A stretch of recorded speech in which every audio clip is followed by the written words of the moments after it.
You just said you're looking for 3:35 tomorrow. What's the pace you're looking for? First 400, first 800. You looking to be relaxed for that? Just to relax, I want to be relaxed at the beginning and then later on be able to run that last lap. The thing that I want to do is do that last lap quite fast, and if it was going to come down to maybe a 50, 55, 56, that would be good. I want to do that and make sure I feel good doing it, but I want to be relaxed at the beginning and then kind of run fast at the end. Do you find this is a good preparation for the 5K as well? Yes, and in fact that's what I'm doing this one for. If it was in the past, I would be like, hey, I just want to go follow the pacemakers. I want to ask like a crazy pace and follow and just have a good time and run a fast time. But then for me, that is not really a factor now, because I feel like my endurance is good, my overall training in terms of preparing for that 5,000 meters is actually going well. So now the only thing is I still need to polish it up. And the race at Prix last week, everybody thought, hey, what's wrong? He's running, position 14. But to me, it was nothing but about positioning. It was just the time and the feeling. And I felt like, okay, well, I ran 3:54 for the mile, and I just felt like, I'm getting better and better in terms of getting the speed. And so this one is another one that I'm trying to do if I can. To run well and be able to use that for the 5,000 training. Was lack of running room because of the size of the field any kind of a factor for you last week?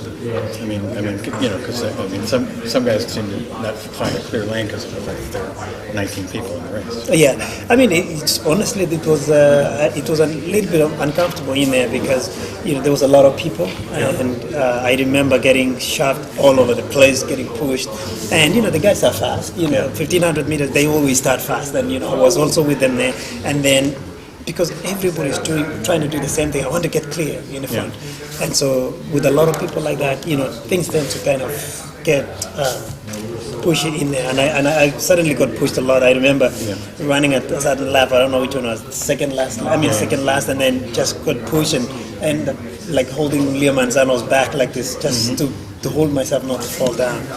And so that was the only problem. But then at the end of it all, it was stacked with a lot of talent, and with such a race, anything can happen. It doesn't produce really the fastest times, but because everybody's kind of waiting and see how it goes from another athlete. Was your last 5,000 the Miller's Indoor race? Yes, I haven't done anything.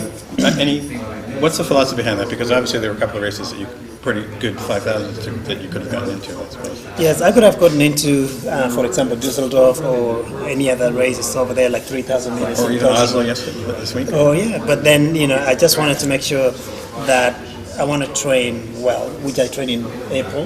Yeah. I want to get 2 races, and I said, these 2 races, I'm not. And first of all, I didn't want to go outside of the country. Yeah. Because when I travel, I don't want to waste that time. There's a lot of time that you're wasting traveling, and so wanted to run the mile and the 1,500, and then wait for the 5,000 at the nationals. Plus, if I was to do, let's say 5,000 was here last week at Prix, I feel like 5,000 at Prix, or even here if there was one. And then the next 2, it's going to be 5,000, in Eugene again. That would be way too much, and I wanted to make sure I just go there fresh. Well, you ran 13:07 indoors, and you also had the world. You won the world title this year, right? Yes. Yes. So, do you think that? Looking to the Olympics from that point of view, from running 13:07 and winning that race, did you sort of back off for a while, or did you figure like let's just build directly on that all the way to the trials? We built it from there.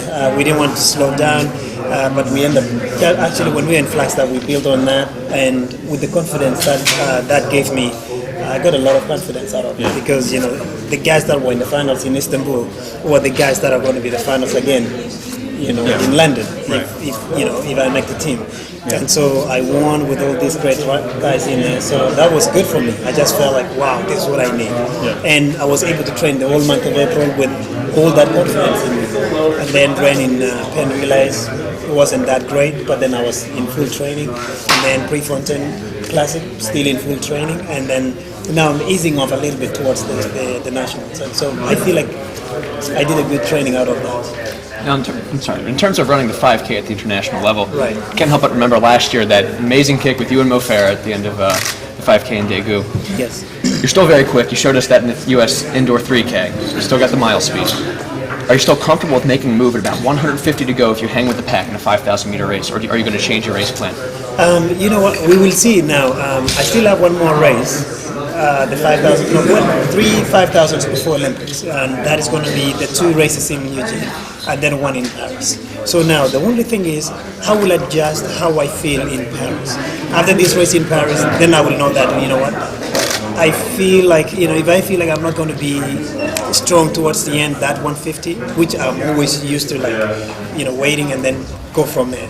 So if I feel like, hey, I cannot do this anymore, I cannot do that fast anymore, then I'm going to evaluate and talk to my coach, and then we evaluate how I'm going to run, that I will get that advantage over the others, because if it means to go 600 to go, 500 to go, it's going to be something that we have to address, especially after that one last race in Paris. And so I'm going to use Paris as the final preparation learning process that I will use everything that I learned from there for the better outcome of the Olympics. Mo and Galen seem to be picking it up with about 600 to go these days, right? So you're Right. running hard from that far And, out. and that is actually almost like a common thing to do, and I think the smartest thing to do, because if you wait for the guys who can kick, and you don't want to take any chances. And so with the Olympics, or in the World Championships, for example, people tend to pick even earlier, 800 meters to go. Yeah. And so when I'm going in there, I know for sure anything can happen. They can take off 1,200 to go or 800 meters to go, and nobody's going to wait until the last 4. Yeah.